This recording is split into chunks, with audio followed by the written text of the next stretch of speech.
Hey y'all, I had to revisit the story of the woman with the blood. So during that time, everyone knew what being ceremonially clean entailed. But because her flow was constant, there wasn't a break that she could take advantage of in order to begin the cleansing process. Between how much she invested in her health by doctors, medicines, health practices, I'm sure that word spread so quickly about her having to be seen over and over again on this same issue that people began to talk about her, maybe call her out of her name, maybe spread rumors and assumptions of what they think she got going on, but even more disrespectful, call her by what she has instead of who she is. Then along comes Jesus.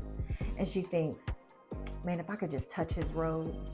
When somebody grabs you, you know who it is because there's contact, there's physical connection. But when somebody brushes by you and touches your scarf or your coat, your cardigan, your dress, most of the time you don't even know until they address you. And then you're like, oh, you good? I ain't even feel you. This is what happened.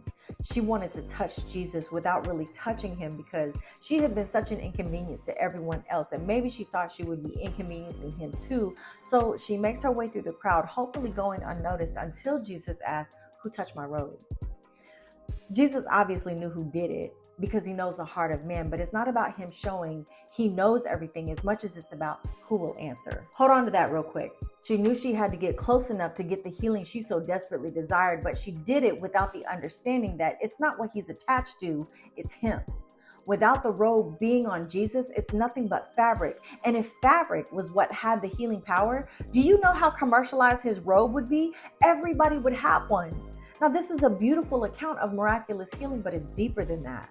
He casts out into a crowd of people to see who will step forth to admit that they are reaching for him, and that's the way he calls us.